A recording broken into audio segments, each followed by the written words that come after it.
Let's explore which element has exactly 10 protons.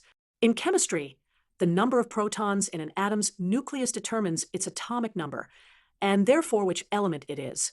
The element with 10 protons is neon, symbol Ne, on the periodic table. Neon is element number 10, and it's a noble gas. Let's look at the structure of a neon atom.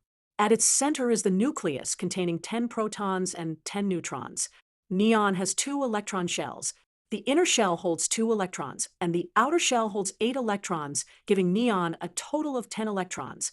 This electron configuration makes neon very stable. As a noble gas, neon has a complete outer shell of electrons, which means it rarely forms bonds with other elements. Neon is most commonly known for its use in neon signs, where electricity excites the neon atoms, causing them to glow with a characteristic red-orange color. When electricity passes through neon gas, the electrons become excited and release energy in the form of light. So to summarize, the element with atomic number 10 is neon. It has 10 protons in its nucleus, 10 neutrons, and 10 electrons arranged in 2 shells. As a noble gas, it's very stable and is famous for its use in neon signs.